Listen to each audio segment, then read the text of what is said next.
সমবেত ভক্তবৃন্দের চরণে আমার কোটি কোটি দণ্ডবৎ প্রণিপাত।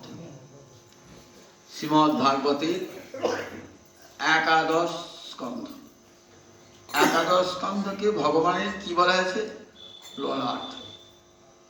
ভাগবতের 12টা স্কন্ধ, ভগবানের 12টি অঙ্গ। প্রথম এবং দ্বিতীয় ভগবানের শ্রীচরণ, তৃতীয় চতুর্থ ভগবানের 2 উরু, পঞ্চম ভগবানের নাভি, ষষ্ঠ ভগবানের বক্ষ, সপ্তম অষ্টম ভগবানের 2 বাহু, নবম ভগবানের কণ্ঠ, দশম ভগবানের মুখারবিন্দ, একাদশ ভগবানের ললাট, দ্বাদশ স্কন্ধ ভগবানের মস্তক। এই 12টা স্কন্ধ ভগবান শ্রীহরির 12টা অঙ্গ। তাই ভাগবত যা, ভগবানও তাই। গ্রন্থরূপে ভাগবত কৃষ্ণ অবতার। গ্রন্থরূপে ভাগবত কৃষ্ণ অবতার। গীতার ভাগবত এই গ্রন্থ কেমন ভাক্ষার ভগবানের। ভাগবতে যেমন 12টা স্কন্ধ, ভগবানের 12টা অঙ্গ, তেমনি ভগবতীর গীতার 18টা অধ্যায়। এই ভগবৎ শক্তি গীতারও 18টি অঙ্গ। 5টা মুখ প্রথম থেকে। 5টা হলো মুখ, প্রথম, দ্বিতীয়, তৃতীয়, চতুর্থ, পঞ্চম। 5টা মুখ, বক্তানি পঞ্চজানি। তারপরে 6 থেকে দশম পর্যন্ত, 6 থেকে 15 পর্যন্ত, 6 থেকে 15 পর্যন্ত 10টা হলো বাহু, 10টা বাহু। তাহলে 10 আর 5-এ 15, 16 হলো ভগবানের ভগবতীর উদর, পেট। আর 17, 18 হলো ভগবতীর 2 চর। তাহলে দেখুন এই দুটো গ্রন্থে কত মূল্যবান। দেখুন, একটি সাক্ষাৎ ভগবতী গীতার ভগবৎ শক্তির মূর্তি, আর একটি সাক্ষাৎ ভগবানের মূর্তি। তাই হরি গুরু বৈষ্ণব ভাগবত গীতা গানে আজ বলা হয়। এ দুটির আদর যুগ যুগ ধরে আছে। সম্প্রদায় নির্বিশেষে সব মানুষের কাছে সমান জনপ্রিয় হয়ে আছে। কি শাক্ত, কি শৈব, কি বৈষ্ণব, যে কোনো সম্প্রদায়ের মানুষ হোক না কেন, গীতা এবং ভাগবতকে পরমাদরে তারা গ্রহণ করেছে। ভাগবতের 11 স্কন্ধ ভগবানের ললাট। ললাটে কি লেখা থাকে? বিধিলিপি। আমার সব সমস্ত প্রারব্ধ কর্মকে আমি নিয়ে এসেছি, সেই অনুযায়ী আমার জীবনটা চলবে। তো তাই প্রারব্ধ কর্মকে খণ্ডন করা যায় একমাত্র কৃষ্ণ ভক্তির দ্বারা। জগতে আর কোনো কিছুর দ্বারাই, যাগ, যজ্ঞ, তপস্যা, দান, কোনো কিছুর দ্বারাই কিন্তু আপনার প্রারব্ধকে ধ্বংস করা যাবে না। কিন্তু ভক্তির একটা বড় গুণ প্রারব্ধ হারিত্ব।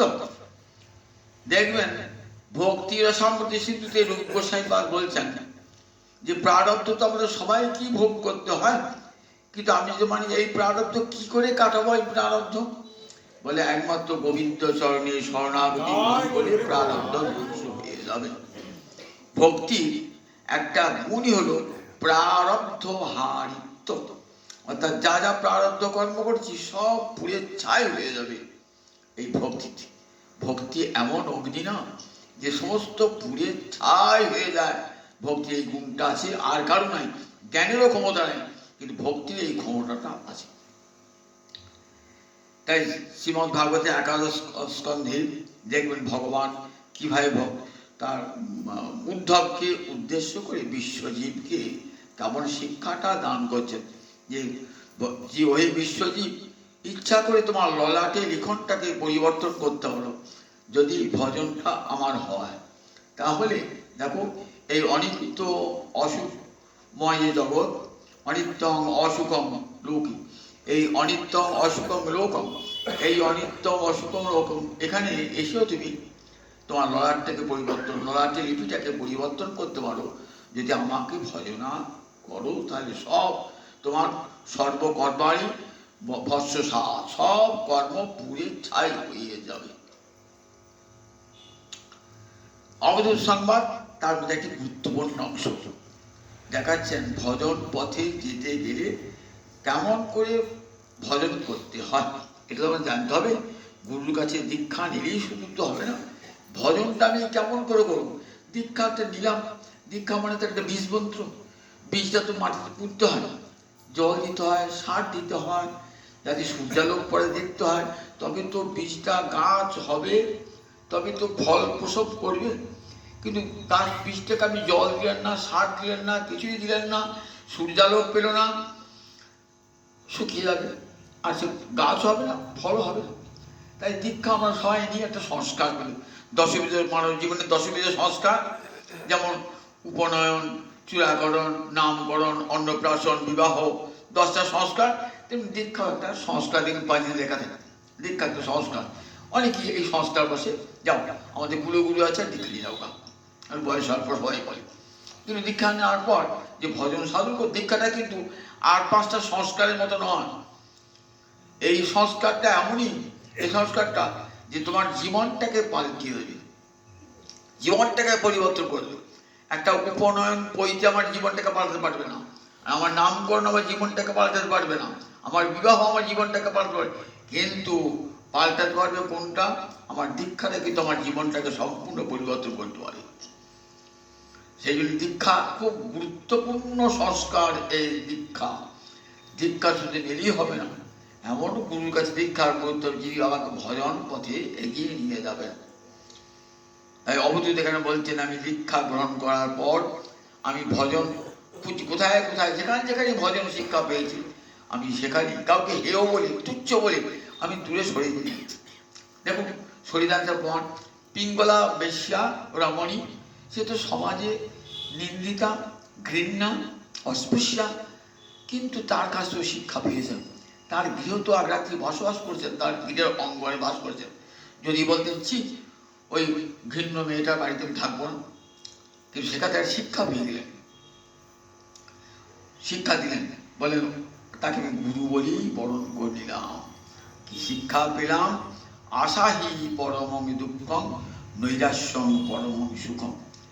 আশাই মানুষকে দুঃখের পথে নিয়ে যায়, আর নৈরাশ্য মানুষের সুখের কারণ। এই নৈরাশ্য বা নির্বেদ এলে কি হয়? তখন ভগবানের মতি জন্মায়।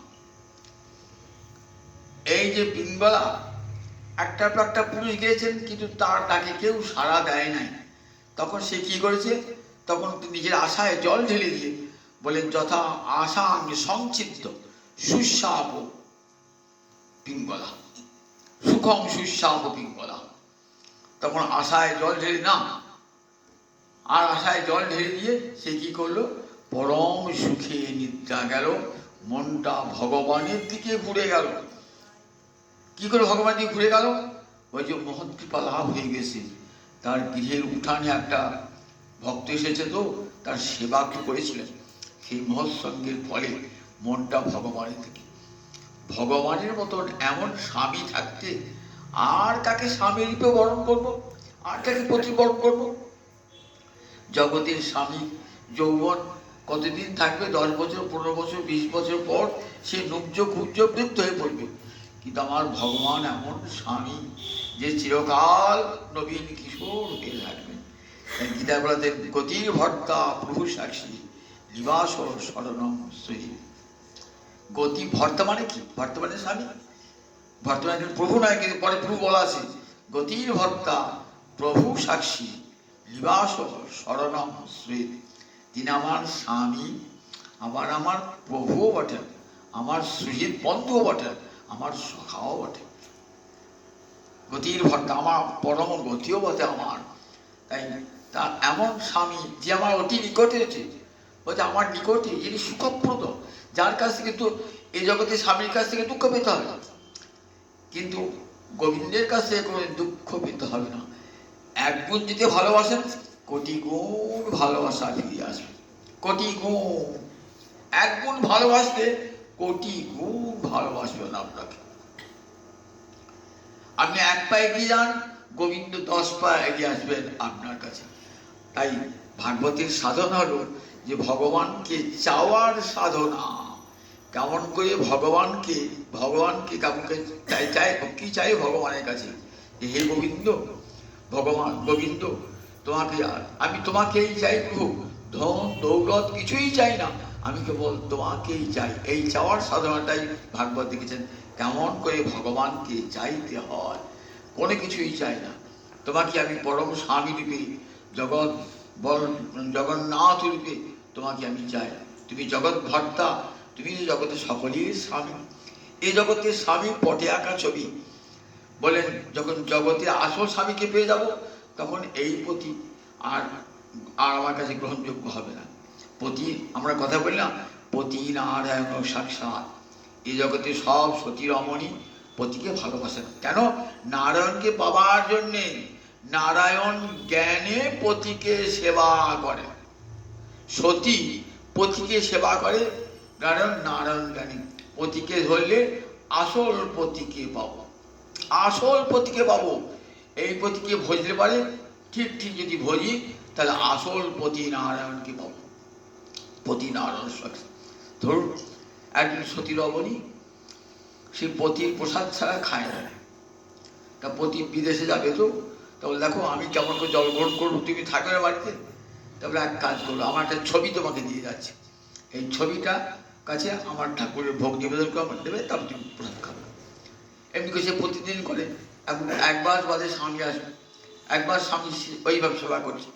এবার আসল স্বামী যখন এলো, তখন কি সার পটের সেবা করবে? তখন তোর আসল স্বামীর সেবাই করবে। তাই যতদিন ওই পরমপতি গোবিন্দকে না পাচ্ছি, ততক্ষণ পর্যন্ত এই জগতের এই পতি সেবা করতে হবে। সেই পতি সেবা করলে একদিন পরমপতির লাভ পেবে। সেই গানের আছে না, কপত বলছে কপতি তো আর কয় পতি, বলছে আমার 2 পতি, এক পতি আমার নিজ পতি, আর এক পতি আমার পরমপতি গোবিন্দ। তাই জগতের প্রতিটি রমণীর 2টি করে পতি মনে রাখতে হবে। একটি করে এই জগৎপতি, এই জগতের পতি সেবা করলে ওই জগতের পতি মিলবে। তাই পতিরা যখন পতিকে যখন বিবাহ সম্প্রদান করা হয় না, বলে পতিকে সাক্ষা নারায়ণ বুদ্ধি করবে। দেখেছেন, নারায়ণ বুদ্ধি করবে, পতিকে ভাববে। তাই পিঙ্গলা সুখম, তো পিঙ্গলা এই বুদ্ধিটা এলো, ভগবানই আসল পতি, এই বুদ্ধিটা এলো। সুখম সুস্বাব, তখন সে পরম সুখে নিদ্রা গেল এবং ভগবানকে সেই পতিরূপে ভাবল। যে না, মনের সব পরিবর্তন হয়ে গেল, মনের যত পাপ চিন্তা ছিল না, সব ধ্বংস হয়ে গেল। এমনিকে দেখবে আমার গৌর হরি চাইছেন না, কত রমণীর জীবন উদ্ধার করে দিয়েছেন। গৌর নিতাই চাঁদের চরণে সে পড়েছেন, কত কত বারবণিতা সঙ্গে সঙ্গে নিতাই চাঁদের করুণার স্পর্শে তাদের জীবনে কত পরিবর্তন ঘটে গেছে, তারা আসল প্রতীকে চিনতে পেরেছেন। পিঙ্গলার ঠিক মহৎ সংস্পর্শে এসে আসল প্রতীকে চিনতে পারলেন। এবার মন প্রাণ সব গোবিন্দকে অর্পণ করে দিয়ে, যে তুমি তো জগতের পতি, তুমি জগৎপতি, তুমি জগন্নাথ, সুতরাং আমারও নাথ তুমি। এর পরের গুরুটি হলেন একটা পাখি, কুরর পক্ষী। কুরর পক্ষী হলো একটা চিল জাতীয় পাখি, যে মাংস ভোজি। বলছেন, শোনো মহারাজ, আমি একটা ভজন পথ থাকতে থাকতে এক বনের মধ্যে গিয়ে দেখছি একটা পাখি, কুরর পাখি, সে মুখে একটা মাংস খণ্ড নিয়ে এসে, যে মাংস খণ্ডটা নিয়ে গাছের ডালে বসেছে না, অমেছি আর সঙ্গে সঙ্গে আর 5টা পাখি এসে তার মাংস খণ্ড ছিনিয়ে নেওয়ার জন্য তার সারা অঙ্গে আঘাত ঠোকরাচ্ছে। যতক্ষণ পর্যন্ত মাংস খণ্ডটা না পড়ছে, ততক্ষণ গাছের ডালে বসেও সে শান্তি পাচ্ছে না। একবার এই ডাল থেকে উড়ে ও ডাল যাচ্ছে, আবার এ ডাল থেকে এ ডালে যাচ্ছে, সে ডাল থেকে এ ডাল যাচ্ছে, আর পাখিগুলো পিছনে পিছনে যাচ্ছে ওই মাংস খণ্ডটা কেড়ে নেওয়ার জন্য। কিছুক্ষণ বাদে পাখিটা কি করলো, এতগুলো পাখি তাকে ধরেছে, সে একা পারবে? তখন সে কি করলো, সঙ্গে সঙ্গে মাংস ঠোঁট থেকে মাংস খণ্ডটা ফেলে দিল। যেই ফেলে দিল, নিচে পাখিগুলো উঠে দিয়ে কাড়াকাড়ি করতে হবে, সে কিন্তু নিশ্চিত হয়ে গেল যে আমাকে আর কেউ এসে ঠোকরাবে না, কিছুই করবে না। যতক্ষণ ওই আমিষটা ছিল ততক্ষণ পর্যন্ত পাখিগুলো সব সময় তাকে তাড়া করছিল, তার জীবনটা কি ব্যতিব্যস্ত করে তুলেছিল। শিক্ষা পেয়ে গেল, বললে ওই বুড়োর পাখি, আজ থেকে তুমি আমার একটা গুরু হয়ে গেলে। কি শিক্ষা পেলাম? পরিগ্রহী দুঃখায় যজ্জত প্রিয় নিনা, যজ্জত প্রিয়তম নিনা। বললেন পরিগ্রহ, বললেন বিষয়ে থাকুক ক্ষতি নাই, বিষয়ে যদি প্রীতি থাকে না, তা সেই প্রীতি হতে দুঃখ এসে যায়। বিষয় তো থাকবেই, সন্ন্যাসী ব্রহ্মচারী ছাড়া সংসারী মানুষের তো বিষয়ে থাকতেই হবে। মহাপ্রভু বলেছিলেন কথা, শ্রীখণ্ডে নরেশ সরকার দাদা মুরারি সরকারকে বললেন, তুমি ধর্মে ধন উপার্জন করবে। বললেন দেখো, তুমি গৃহলোক, তোমার কিছু সঞ্চয়েরও প্রয়োজন। যেমন গৃহলোককে, সংসারী লোককে সঞ্চয় এবং ধর্মে ধন উপার্জনের উপদেশ মহাপ্রভু দিয়েছেন। আবার সন্ন্যাসী গোবিন্দ ঘোষকে বললেন, সামান্য একটু হরিতকে রেখেছেন, বলে যাও, তোমার এখানে থাকা হবে না। সন্ত গোস্বামীর পাদ ঈশানের কাছে 8টা মুদ্রা ছিল, 7টা মুদ্রা ছিল, যাও, সঞ্চয় পদ্ধতি তোমার হবে না। বৃন্দাবন দাস ঠাকুরকে দিদাইছেন, বলে না, তোমার আর যাওয়া হবে না, পুরী যাওয়া হবে না, আমার সঙ্গে যাওয়া হবে না। তাহলে সন্ন্যাসী ব্রহ্মচারী তাদের ধর্ম আর গৃহস্থের ধর্ম দুটো পৃথক। আমরা গৃহস্থ মানুষ, সুতরাং আমাদের ধর্মের সঙ্গে সন্ন্যাসী বা ব্রহ্মচারী ধর্মের মিল এক হবে না। গৃহস্থ যারা, তারা স্ত্রী পুত্রাদি নিয়ে সংসার করে, সুতরাং তাদের তো পরিবার পরিজন পোষণের জন্যে ধন উপার্জনও করতে হবে এবং কিছু সঞ্চয়ও করতে হবে। সঞ্চয় করুন, বিষয়ে থাকুন, কিন্তু বিষয়ে প্রীতি যেন না থাকে। পরিগ্রহী দুঃখায় যজ্জত প্রিয়তম ঘৃণা। যজ্জত প্রিয়তম বলেন, সেটা দুঃখের কারণ হবে, দুঃখায় সেটা দুঃখের কারণ হবে যে তাতে ভালোবাসা। জাতি ভালোবাসা পোষণ করবেন না, শুধু বিষয় বলে নয়, পুত্র কন্যা স্ত্রী স্বামী যার প্রতি গভীর ভালোবাসা পোষণ করুন, সেখান থেকে দেখবেন দুঃখটা আসে। যার উপর অধিক ভালোবাসা, সেখান থেকেই দুঃখটা এসে উপস্থিত হয়। সেখান থেকে মহামায়া কি করেছেন, সেইখানে কণ্টক লাগিয়ে দিয়েছেন, সেই ভালোবাসতে গেলেই সেই কাঁটাটা বিঁধবে সবসময়। সেই জন্য বলছেন, দেখো, বিষয় থাকুক, তোমার স্ত্রী পুত্র ঘর সংসার সব থাকুক, তুমি জানবে স্ত্রী পুত্র পরিবার তুমি কার, কে তোমার, তোমার সঙ্গে কারও কোনো সম্পর্ক নাই। পথে যেতে যেতে পথিকের সঙ্গে যেমন আলাপ, তেমনি সংসার ঘুরতে ঘুরতে স্ত্রী পুত্রের সঙ্গে তেমনি আলাপ। একসঙ্গে ঘর বেঁধেছি, মনে রাখতে হবে তারা কেউ আমার আপনজন নয়, তারা আমার কর্মফলের জন্যে আমার সঙ্গে মিশেছে, আবার তারা নিজের আমার সঙ্গে মিশে তারা নিজেদের কর্মফল ভোগ করছে। এমনি করে আমরা সবাই কর্মফলের বশীভূত, যন্ত্রা রুডানি মায়া। ঠিক যেমন করে যন্ত্রে চাপিয়ে কেউ ঘোরাচ্ছে, আমাদেরকে ঠিক মহামায়া কি করেছেন, যন্ত্রে চাপিয়ে, জগৎ যন্ত্রে চাপিয়ে ভূত পাচ্ছে। সে রামপ্রসাদের গান আছে না, মা মায় ঘুরাবে কত, কলুর চোখ বাঁধা বলদের মতো। কলুর চোখ বাঁধা বলদ, আমরা সংসার চক্রে ঘুরছি, একবার আসছি, একবার মরছি, আবার জন্মাচ্ছি, এমনি করি যাওয়া আসা যাওয়া আসা যাওয়া আসা সংসার চক্রে। যতদিন কর্মফল শেষ না হচ্ছে ততদিন একবার যাব একবার আসবো, এমনি করে সংসার চক্র। এই সংসার চক্রে যেদিকে দেখুন, একবার আমার এর আগে, আমার আগের জন্য আমার স্ত্রী ছিল, পুত্র ছিল, পিতা ছিল, মাতা ছিল, তাদের কথা আমার মনে আছে? কি আমার স্ত্রী ছিল, কি আমার পুত্র ছিল, মনে আছে? কিন্তু ছিল তো নিশ্চয়ই, কেউ না কেউ ছিল। সে আমি পাখি হয়ে জন্মাই, পশু হয়ে জন্মাই, যে হয়ে জন্মায়, আমার মাতা পিতা আত্মীয় স্বজন ছিল, তাদের কথা মনে গেছে কি, যে তারা আমাদের কাটছে কি? দেখুন, আবার এই জন্ম আমার পরে জন্মে কোথায় জন্মাবো ঠিক নাই, এসব পিতা মাতাকে সব ভুলেই যাবো। তাহলে পরিষ্কার বুঝতে পারা যায় যে কারুর সঙ্গে কারুর কোনো সম্পর্ক না। শুধু কর্মফল ভোগের জন্য এসেছি। যাকে স্বামী বলে, যাকে স্ত্রী বলে পরিচয় দিচ্ছি, পুত্র বলে পরিচয় দিচ্ছি, সে পরিচয়টা আমার নিত্য পরিচয় নয়। সে পরিচয়টা পাল্টিয়ে যাবে। আবার কেউ নারী হয়ে জন্মেছে, পরের জন্মে যে নারী হবে না, সে পুরুষ হয়ে গেছে। আবার যে পুরুষ, সে তো আগে জন্ম নারী ছিল, এই জন্মে পুরুষ হয়েছে, আবার পরের জন্মতে নারী হবে, কিংবা অন্য কোনো জনই প্রাপ্ত হবে। তাহলে দেখুন, নারী পুরুষ বলুন, স্ত্রী পুত্র বলুন, সবই পরিবর্তন হয়ে যায়। একটা জন্মান্তরের সঙ্গে সঙ্গে পরিবর্তন হয়ে যায়। তাই বলছেন, দেখো কার প্রতি অধিক ভালোবাসা, প্রীতি, সেখানে প্রীতি থেকে দুঃখ আসবে। বলেন, বিষয় থাকুক ক্ষতি নাই, বিষয় যেন ডুবে থেকো না, বিষয়কে ভালোবেসো না, কারণ বিষয় তো তোমার সঙ্গে যাবে না। ধ্যায়ত বিষয় পুংস সঙ্গস্তে শুভজায়তে সংজ্ঞাত সঞ্জায়তে কাম কামাত ক্রোধ অভিজায়তে। ক্রোধাৎ ভবতি সম্মোহ, সম্মোহাৎ স্মৃতিবিভ্রম, স্মৃতিভ্রংসাৎ বুদ্ধিনাশ, বুদ্ধিনাশাৎ পটস্বতি। গীতার 2য় অধ্যায় পড়েছে। বিষয় আছে, কিন্তু দিনরাত্রি বিষয়ে চিন্তা করছি, কি করে বিষয়টাকে বাড়ানো যায়, কি করে বিষয়টাকে আরো চিন্তা বড় হওয়া যায়, এই চিন্তাতেই বস। সারাটা 24 ঘন্টা টাকা টাকা অর্থ বিষয় করলাম, একবারও গোবিন্দ চরণের কথা মনে পড়ল না। বিষয় ব্যক্তি আমাদের মনে পড়ে না তো ভগবানের কথা। ফলটা কি হয়? বিষয়ে ধ্যান করলে বলেন মনটা বলেন বিষয়টি লগ্ন হয়ে যায়।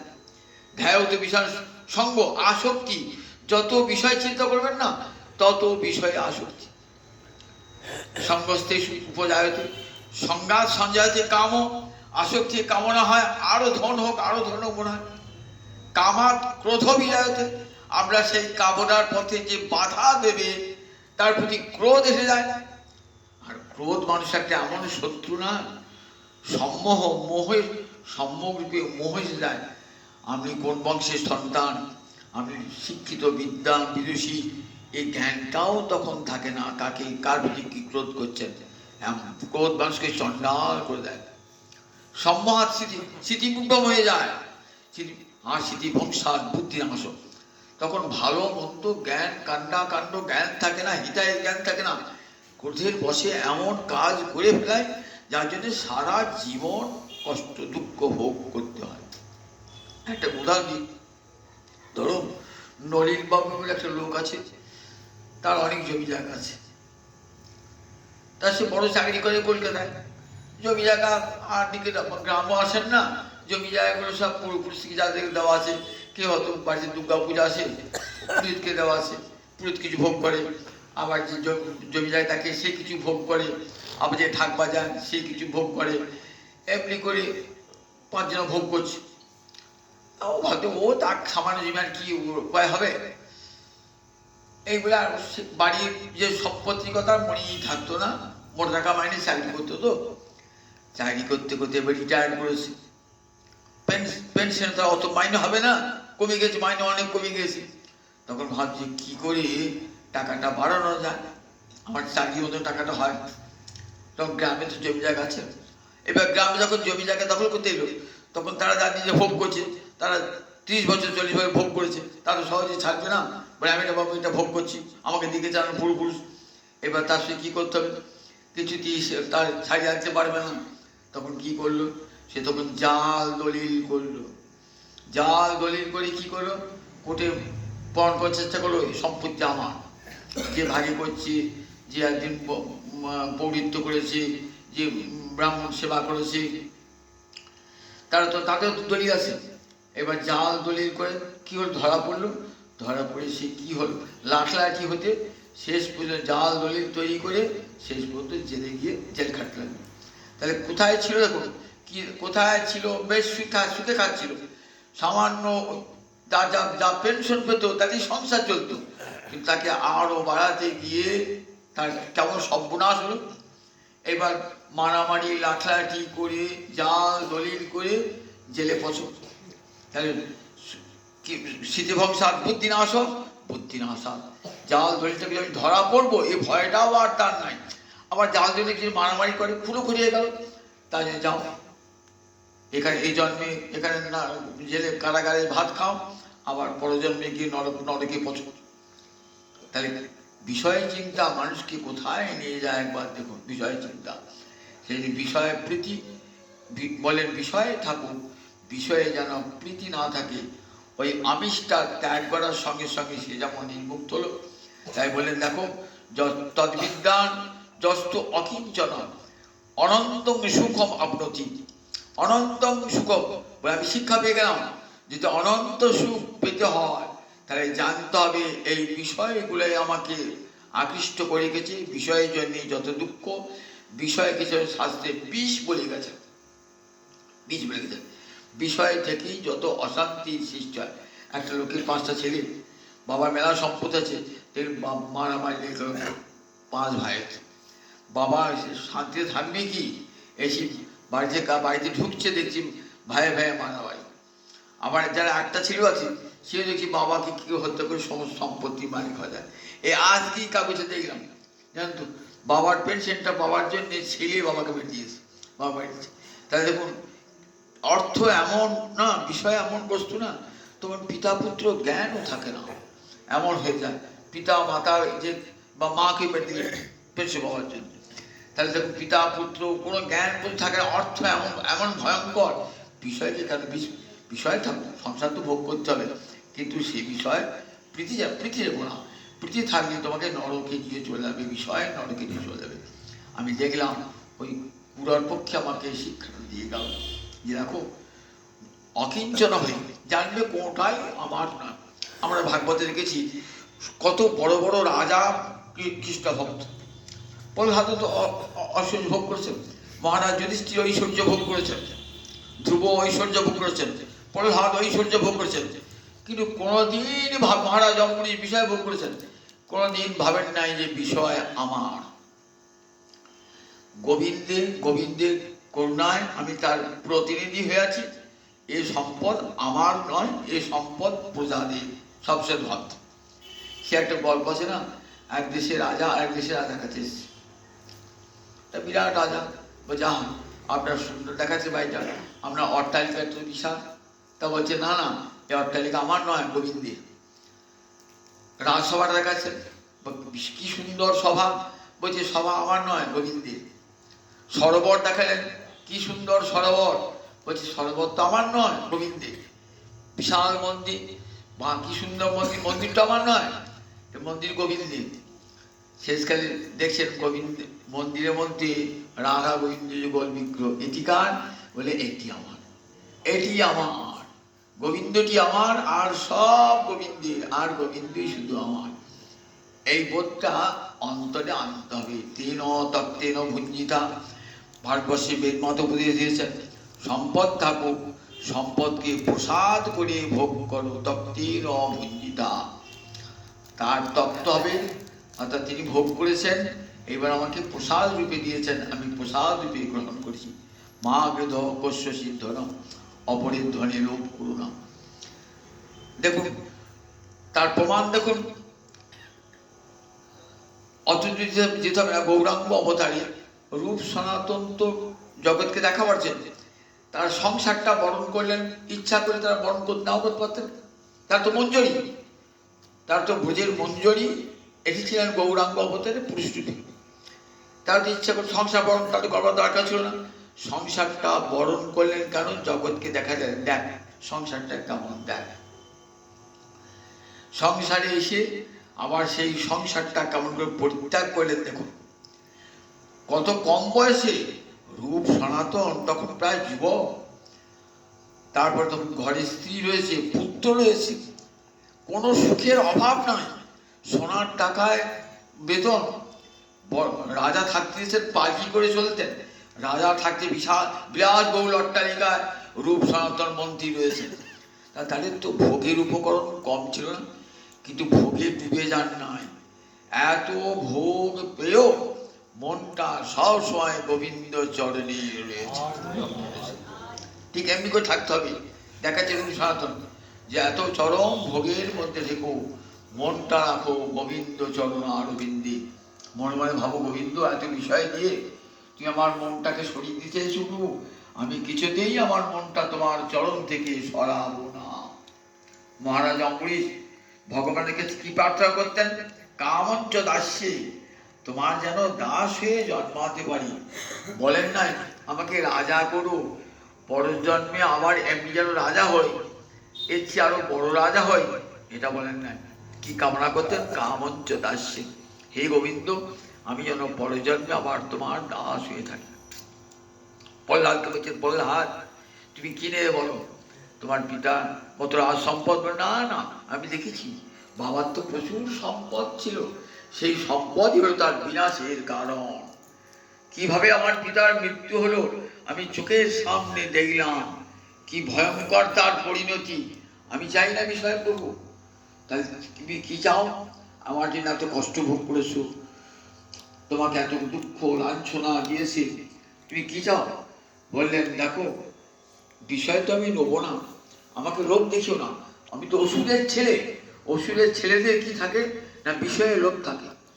দেখবেন দৈবাসুর সম্পদ বিভাগ আছে নাকি, তাই দেখবেন তার মধ্যে একটা গুণ, খুব বিষয় ভোগের আকাঙ্ক্ষা থাকে অসুরদের। যারা আসুর প্রকৃতি না, তাদের বিষয় ভোগের আকাঙ্ক্ষা থাকে। আমার তো অসুর কুলে উৎপন্ন আমি, সুতরাং বিষয় ভোগের জন্য আমার প্রবল আকুলতা। সুতরাং মা মা প্রলোভয়, আমাকে আর প্রলোভন দেখিও না। প্রভু যে আমাকে কৃপা করো, তাহলে আমার অন্তরে যেন আর কোনোদিন কোনো কামনার উদয় না হয়, এই বর দাও।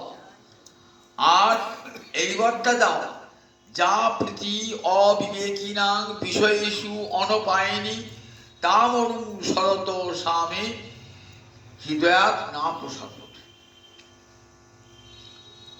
অবিবেকী ব্যক্তি, তাকে তো অবিবেকী বলে। যারা জানে টাকাই পরম তপস্যা, টাকাই পরম ধর্ম, তাহলে কি বলে? অবিবেকী বলে। অবিবেকী বলে অবিবেকী ব্যক্তির বিষয়ে যেমন প্রীতি, যা প্রীতি অবিবেকী না বিষয়েষু অনপায়নি। অনপায়নি মানে, অপায় মানে বিশ্বাস, আর অনপায় মানে এক মুহূর্ত বিষয় চিন্তা ছাড়া থাকতে পারে না। তাই অনপায়নি চিন্তা, অর্থাৎ এক মুহূর্ত বিষয় চিন্তা ছাড়া থাকতে পারে না, যে বিষয় ঠিক তার মতো আমাকে করলো, তার মতো বলে। হ্যাঁ, কিরকম? ওই বিষয়ী ব্যক্তিটি, ওই অবিবেকী ব্যক্তিটি যেমন বিষয় ছাড়া এক মুহূর্ত থাকতে পারে না, আমিও যেমন তোমার চরণ চিন্তা ছাড়া এক মুহূর্ত থাকতে না। দেখেছেন কারণ প্রার্থনা না প্রসর্গতু হৃদয়া, আমার হৃদয় থেকে যেন তোমার চিন্তা এক মুহূর্তের মধ্যে সরে না যায়, সব সরে যেন আমি তোমাকে চিন্তা করি। ওই চাই ইচ্ছা হচ্ছে চাইতে পারতেন, কিছুই তো নিলেন না, কিছুই তো নিলেন না। নবদ্বীপের ওই প্রাচীন মায়াপুরে ওই ভজন কুটি আছে না, সেখানে জগন্নাথ বাবা ছিলেন। জগন্নাথ খুব সিদ্ধ পুরুষ ছিল জগন্নাথ বাবা, বৃন্দাবনে থাকতেন, মাঝে মাঝে নবদ্বীপ আসতেন। তার শিষ্য ছিল বিহারী। তার বিহারী কি করতে, একটা ভজন করতে করতে একবার ছোট্ট হয়ে গেছিলেন, খুব হালকাও হয়ে গেছিলেন, একটা ঝুড়িতে চাপিয়ে গুরুদেবকে নিয়ে আসতেন। প্রতিমধ্যে দুটো ছোলা ছিটকি বিচকি খেতে খেতে আসতেন। বৃন্দাবন থেকে নবদ্বীপ আসতেন, কতদিন কথা আসতে হেঁটে আসতো, মাথায় গুরুদেবকে চাপিয়ে আনছেন। আস্তে আস্তে আপনি বলছেন, কত বাঘ সিংহ দুপাশে দেখছেন, মনের মধ্যে আসছেন, কিন্তু কি আশ্চর্য, বিহারী ভয় খাচ্ছে না, রাজে গুরু আছেন মাথায়, তো ভয় খাচ্ছে না। একদিন এসে বলছেন, বিহারী তুই তো আমাকে একদিন সেবা করলি, তুই কি নিবি বল দেখিনি? তো তোমার দেবার কি আছে? তোমার তো কিছুই নাই। 5 আনা পয়সা একজন দিয়েছিল, সঙ্গে সঙ্গে তুই তো ফেরত দিয়ে দে। এই 5 আনা পয়সা আমার ঘুম হচ্ছে না। 5 আনা পয়সা বৃন্দাবনে একজন দিয়েছিল। 5 আনা বোঝেন তো? 5 আনা মানে 16 আনা একটা করে টাকা, 4 পয়সা 1 আনা, 20 পয়সা 5 আনা। তা 5 আনা পয়সা একজন দিয়েছিল। তা সে জগন্নাথ বাবার ঘুম হচ্ছে না, টাকাটা আছে, পরের টাকাটা আছে। পরের দিনকে তার দিন ফেরত দিয়ে আরে বিহারি ফেরত দিয়ে, তোমার তো 5 আনা পয়সাও নাই, তুমি আমাকে কি দেবে? তাই বল না, তুই কি চাস? কি চাস বল? টাকা নিবি? তুই কেউ তোকে টাকা দেবে? দেখ না, আমি বললি দেখ, গৌর হরি টাকা দিয়ে দেবে, গৌর হরি 1 গাড়ি টাকা দিয়ে দেবে। তখন বিহারি বলছে, আমার গুরু তেমনি শিষ্য, বলছে, প্রভু আমি তোমাকে বলছি কি টাকার জন্যে? কোনো দিন তোমার কাছে কোনো টাকা পয়সা চাই না, আমি যেন ঠিক এমনি করে মাথায় করে তোমাকে বইতে পারি সারা জীবন, তোমার সেবা করতে পারি। বিষয় কেমন তুচ্ছ হয়ে গেছে, দেখুন বিষয় কেমন তুচ্ছ হয়ে গেছে। বিষয় স্পর্শ করলে পারে, বিষয় স্পর্শ করলে পারে মনে বিকার জন্ম হয়। নর্তন ঠাকুর রাজার ছেলে, তখনকার দিনে নর্ত ঠাকুরের নাম শুনেছেন তো, সব নর্ত ঠাকুরের গানগুলো করেন তো, হরিহর এ ন কৃষ্ণ যাদবায় ন যাদবায় মাধবায় কেশবায় ন, এই গান কার? নর্তন ঠাকুর। গৌরাঙ্গ বলিতে হবে পুলক সরি, হরি হরি বলিতে কবে নয়নে ববে নেই, এ গান কার? নর্ত ঠাকুর। সেই নর্ত ঠাকুর দেশের লোক নয়, রাজার ছেলে, খেতুরি রাজার ছেলে। সব রাজ ঐশ্বর্য ফেলে দিয়ে কিসের টানে চলে এলেন দেখুন, চলে এলেন বৃন্দাবনেতে। বৃন্দাবনে এসে লোকনাথ গোস্বামী দীক্ষা গ্রহণ করলেন। গুরুদেব বললেন, যাও দেশে ফিরে যাও, চৈতন্যের প্রেম ধর্ম প্রচার করো, বিবাহ করবে না। দেখুন, আর ওই বিষয়ের দিকে তাকানি নাই, বিষয়ের দিকে। তার ভাই বা ভ্রাতৃ, তার কাকার ছেলে ওই বিষয় সেবা দেন, তিনি আর কোনোদিন বিষয়ের দিকে ফিরে চান। তার তো বিষয় ছিল, তিনি বলতো আমার বাবার বিষয় আমি ভোগ করবো, তোমার কেন ভোগ করতো করেন? মানে সব ঐশ্বর্য দিয়ে দিয়েছেন। রূপ সনাতন রঘুনাথ দাস গোসাই পাদ এত বিষয় পেয়েছেন, সব বিষয় তুচ্ছ করে দিয়েছেন। যেমন বিষয়ের মোহ থাকলে কোনোদিন গোবিন্দ ভজন কৃষ্ণ ভজন হবে না। যতক্ষণ বিষয় থাকবে না, বিষয় আপনাকে ভগবত চিন্তা করতে দেবে না। বিষয় একটা আমার জ্বালা আছে না, কিছুতেই ভগবত চিন্তা করতে দেবে না আপনাকে। সেই জন্য বিষয় থাকুক ক্ষতি নাই, সেই বিষয় যেন ভগবত সেবায় লাগে। উদ্ধান দত্তের তো প্রচুর বিষয় ছিল, সবাই জানেন উদ্ধান দত্ত। ওর টাকার কুমির ছিল উদ্ধান দত্ত। যে উদ্ধান দত্তের কাছে টাকা নিত লক্ষণ সেন, তখনকার দিনে রাজা টাকা ধার নিত। এখনকার দিনে যেমন বড় বড় শিল্পতির কাছে টাকা ধার নেয় সরকার, তখনকার দিনে উদ্ধান দত্তের কাছে লক্ষণ সেন, বল্লাল সেন টাকা ধার নিত। এত টাকা, ওই টাকায় বুঝেছিলেন এত টাকা। নৈহাটি রাজার দেওয়ান ছিলেন, টাকার জন্য এত টাকা যার ছিল, টাকার প্রতি কোনো প্রীতি ছিল? নিতাই চাঁদ যা বলবেন উজাড় করে দুহাতে দিতেন। কত লোক খেতে পায় না, দরিদ্র মানুষ। একবার দুর্ভিক্ষ, 1905 সালে একবার দুর্ভিক্ষ, 1405 সালে এক দুর্ভিক্ষ। সেই দুর্ভিক্ষের সময়তে বললেন নিতাই চাঁদ বললেন যে দেখো এত লোক খেতে পাচ্ছে না, অনাহারে, এদের খাওয়া। উদাহরণ কি করলেন? উদাহরণ রম্বখানা করে দিলেন। 30 বিঘা জায়গা নিয়ে শুধু হেঁসেল ঘর তৈরি হলো, তাহলে বুঝে কত লোককে খাওয়াছিল। 30 বিঘা জায়গা, সেখান নিয়ে প্রায় একটা বছর গোটা সমস্ত লোককে, দুর্ভিক্ষের জন্য সমস্ত লোককে খাইয়েছেন ওই উদ্ধান দত্ত। আবার গৃহহারা, বাড়ি নাই, তাদের জন্য বাড়ি করে দিয়েছেন। ভেদবন বলে একটা জায়গা আছে হুগলি সপ্তগ্রামে, কার করা? উদ্ধান দত্তের করা। সব দান ভগবানের সেবায় লাগো, আমার গুরুদেবের সেবায় লাগো। এমনি করে এই গুরু সেবায় কাউকে দিয়েছে তাই চান, একবারে দাও কাঙাল ফকির আমার সঙ্গে ঘুরে সব খাওয়া। রঘুনাথ দাস গোস্বামী বলে, দেখ আমার সঙ্গে কত কাঙাল ফকির আছে, তোর বাবা তো মেলা টাকা, খাইয়ে দে, চিড়ে দই খাইয়ে দে। আমি দেখতে পাই কত ভক্ত রয়েছেন। শিবানন্দ সেন বলেন, প্রতি বছর যারা গৌড়ে যাবে তাদের জন্যে, তাদের যে থাকা খাওয়ার খরচা সব তিনি বহন করবে, তাই বহন করতেন শিবানন্দ সেন। মহাপ্রভুর বহু ভক্ত, অনেক ভক্ত ছিলেন ধনবান, এবং তাদেরকে মহাপ্রভু কৃপা করেছেন, দেখো তোমার ধন আছে, সেই ধন যেন ভগবত সেবায় লাগবে, ধর্মের ধন উপার্জন করবে, এবং সেই ধন ভগবত সেবায় এবং বিষ্ণু বৈষ্ণব সেবায় লাগবে। ধন সার্থক হবে, দরিদ্র দুর্গত দুস্থ মানুষের সেবায় দেবে, তাহলে গোবিন্দ প্রীত হবে। যতক্ষণ পর্যন্ত বিষয়ে প্রীতি থাকবে না, বলে অকিঞ্চন, আমার কিছুই নাই, সব গোবিন্দের, এই যদি ইচ্ছা থাকে সংসারের মধ্যে থেকেও, ঠাকুর রামকৃষ্ণ বলেছেন না, নৌকা জলে থাকলেও ক্ষতি নাই, নৌকার মধ্যে যেন জল না ঢোকে। নৌকার মধ্যে জল ঢুকলে নৌকো ডুবে যাবে।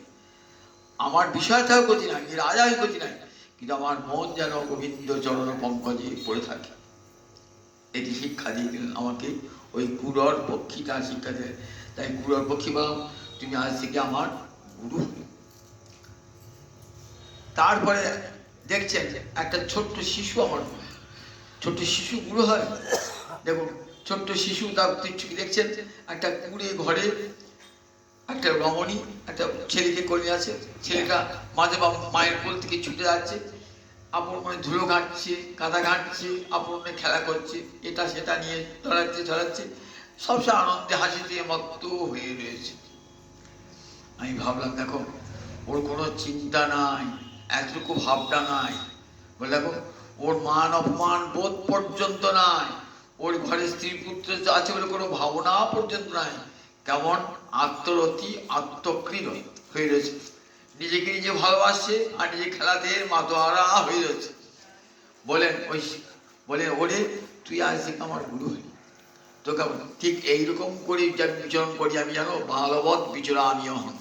কেমন ওই ছেলেটি যেমন বলে মান অপমানু নস্ত, বলে আমার মান অপমান নাই, ন চিন্তা গৃহপুত্রী না, গৃহের জন্য চিন্তা নাই, পুত্রের জন্য চিন্তা নাই। শিশু চিন্তা দেয়, গৃহের চিন্তা থাকে না, পুত্রের চিন্তাও থাকে না, সংসারের চিন্তা থাকে না, অর্থ উপার্জনের চিন্তাও থাকে না। আবার কোনো ভয় পেলে সে মায়ের কোলে আসে দিচ্ছে, সে যেন আমার আর কোনো ভয় নেই। বলে ওই শিশুটা আমার গুরু হয়ে গেল। গুরু বলে তোর মতন যদি এরকম আমার চিত্তটা হয়ে যায়, আমার মান অপমান কোনো বোধ থাকবে না, স্ত্রী পুত্রের জন্য কোনো চিন্তা থাকবে না, কেবল কৃষ্ণ ভজনে মনটাকে সপেল সব সময়তে আমাকে এই শিশুটা শিক্ষা দিয়ে গেল। দেখো আমি যেমন দেখো নিজের খেলায় মত্ত, তুমি ভগবত সেবায় মত্ত থাকো, নিজের স্ত্রী পুত্র গৃহের কথা চিন্তা করো না, নিজের আনন্দে মাতোয়ার হয়ে থাকবে। বলেন দেখো একটা ওই শিশু, সে যেমন আনন্দে মাতোয়ারা না, তেমন যারা বিজ্ঞ বিজ্ঞান হয়েছেন না, ভগবান চেয়েছে না, তারাও কেমন ওই শিশুর মতন ভালোবাস হয়ে যায়। যেমন আমাদের সুখদেব, যেমন সনকাদি ঋষি দেখবেন ঠিক কেমন ওই বালক তারা হয়ে গেছে। সুখদেব যেমন বালকের মতনই, কোনো চিন্তা নাই, ভাবনা নাই, স্ত্রী পুত্রীর ভাবনা নাই, কে কোথায় আহার দেবে ভাবনা নাই। জানবেন আমাকে আহার ঠিক আমাকে যিনি জন্ম দিয়েছেন তিনি যেমন করে আহারও দেবেন, তিনি কোনো খাওয়ার চেষ্টাও নাই, কিছুই নাই। সুখদেব 7 দিন বকে গিয়েছেন সমানে, তাকে কে আহার জুগিয়েছিল? আহারের কোনো চেষ্টাও নাই, কিছুই নাই। দেখুন অঙ্গে একটা বসন পর্যন্ত নাই, শীত হোক গ্রীষ্ম হোক বর্ষা হোক, কোনো অঙ্গে বসন পর্যন্ত নাই। কেমন বৈরাগ্যের ব্রতী দেখাচ্ছেন, দেখুন বৈরাগ্যের ব্রতী। সুখদেব যখন বসে আবার পাঠ হয়ে গেল, চলে গেলেন। রাজা কত জিনিস দিয়েছেন, কোনো কিছু গ্রহণই করলেন না, চলে গেলেন। রাজা সোনার সিংহাসনে বসিয়েছেন, ভাগবত বসিয়েছেন, সেটাও সোনার জায়গা বসিয়েছেন, তিনি ইচ্ছে করে দিতে পারতেন, তা কিন্তু দান করেছেন। ওসব দিকে ভ্রুক্ষেপই নাই। 7 দিন পাঠ হলো, আবার চলে গেলেন। যেমন একটি কপর্দক রাজার কাছে নিলেন না, রাজার কাছে কোনো এত বসন ভূষণ উপর কোনোটাই পরিত্যাগ, সব পরিত্যাগ করি আবার সন্ন্যাসীর সঙ্গে চলে গেলেন। এতটুকু আকর্ষণ নাই কোনো কিছুর প্রতি। ঠিক বালবৎ শিশু যেমন যান, শিশু যেমন তার যেমন লজ্জাও থাকে না। বললেন ওই দেখো কোনো লজ্জার দেহস্থিতি নাই, তো লজ্জা থাকলে কি করি, দেহস্থিতি নাই। বালবৎ বলে আমিও ঠিক তেমনি। শিশুটা বলে শিশু তুই আজ থেকে আমার গুরু, দেখ তুই কেমন চিন্তামুক্ত, তোর কোনো চিন্তা নাই, ভাবনা নাই, ভয় পর্যন্ত নাই। ভয় পেলে মায়ের কোলে শুয়ে পড়ছি, ক্ষুধা পেলে মায়ের কাছাকাছি মা আহার জোগাচ্ছে। আমি যেন ঠিক এমনি করে, তুই দিন রাত খেলা করছিস, খেলা কি মা তোরা, আমি যেন ভগবানের সঙ্গে এমনি করে খেলা করতে পারি সারাটা জীবন ধরে, এক মুহূর্ত যেন আমাকে ওই ভগবত চিন্তা থেকে সরে আসতে না হয়। তাই ভাগবত বিচরণ মহারাজ আমি যে দেখছি হাসি খুশি এত আনন্দ কেন, ওই বালকটা আমার গুরু, তো ওই শিশুটা আমার গুরু, আমাকে শিক্ষা দিয়েছে। দেখ ভগবত আনন্দের মতো এত আনন্দ আর কোথাও নাই। টাকা পয়সা ধন দৌলত আত্মীয় স্বজন পত্নী পুত্র কেউ এত আনন্দ দান করতে পারে না। ভগবানকে ভালোবেসে যে আনন্দ হয়, সে আনন্দ আর কোনো কিছুতেই হয় না। অনাবিল আনন্দ হয় ভগবানকে ভালোবেসে। তার প্রমাণ আমি দেখুন, রাজা আমরা তো সব রয়েছে, রাজা যদি মহারাজকে বলছে আপনার সব রয়েছে, কিন্তু সবসময় চিন্তামগ্ন হয়ে রয়েছে, চিন্তামগ্ন, প্রচুর সম্পদ কিন্তু সবসময় চিন্তামগ্ন, আমার তো কিছুই নাই, দেখছেন সবসময় হাসি খুশি। ওই বালকটার মতো, বালকটা আমায় শিক্ষা দিয়েছে, আমি ভগবত আনন্দে মাতোয়াল হয়ে রয়েছি। শোনো মহারাজ, একটা কুমারী বালিকা, আমার কুমারী বালিকা, কুমারী বালিকা, রাজা শুনছেন, খুব মনোযোগ সহকারে রাজা শুনছেন। কুমারী বালিকাটাকে বললেন, আমি একদিন যেটা একটা গৃহস্থের বাড়িতে ঢুকলাম, সেই গৃহস্থ বাড়িতে কেউ নাই, শুধু একটা কুমারী বালিকা রয়েছে। কুমারী বালিকাটাকে দেখবার জন্যে 5 জন লোক এসেছে তার বিবাহের সম্পর্ক নিয়ে। তা ঘর বাড়িতে কেউ নাই, অতিথি এসেছে, আপ্যায়ন করতে হবে তো, তা বাড়িতে চাল নাই, তো চাল নাই বলে কি করবেন, ধান আসে, তা ধানটা আগে ভাঙতে হবে, চাল করতে হবে, তো ধানটাকে কি করে চাল করবেন, চাল করে ঢেকিতে পাত দিতে হবে, তো পাশের ঘরে ঢেকি আছে, সেখানে কি করবেন না, ঢেকিতে পাত দেওয়ার সময় কি করে, সেই একটা দড়ি টানতে হয় না, আর পায়ে করে ঢেকির উপর পাত চাপা দিতে হয়। যখন টানছেন না, হাতের চার কাছে করে চুরি আছে, ঝানাত ঝানাত করে শব্দ হচ্ছে, ভাববেন যে হ্যাঁ এরা এত দরিদ্র যে ঘরে চাল নাই। মেয়েটা ভাবছে তাহলে তো বিয়ে দেবে না, দরিদ্র ভাববে, এত দরিদ্র ভাববে, তাই কি করি, এ হাতে 2 গাছা, এ হাতে 2 গাছা খুলে দিই, খুলে দিলেন, তো দেখছে সব আমাদের অবধূত সব তাকিয়ে দেখছেন, এ হাত থেকে 2 গাছা, এ হাত থেকে 2 গাছা খুলে দিলেন, আবার ঢেকিতে ধান পাচ্ছে, আবার জলকে শব্দ হচ্ছে, তখন এ হাত থেকে 1 গাছা, এ হাত থেকে 1 গাছা করলে 1 গাছা করে থাকবে, আর তো শব্দ হবে না, সব তাকিয়ে দেখছে। কুমারী বালিকের তুমি আজকে আমার গুরু হলে, বাসে বহুনাং কলহ ভবেদ বার্তা দয়রপি এক এব চরের সাধু কুমার যাইব কঙ্কন। ভজন করতে গেলে যে বহু লোক সঙ্গ থাকে না, ভজন হবে না, ভজন হবে না, কলহ ঝগড়া ঝাঁটি অশান্তি হবে। মহাপ্রভু বলছেন না, বৃন্দাবন যাচ্ছ 1,00,000 কোটি লোক নিয়ে, ভজন হবে নাকি?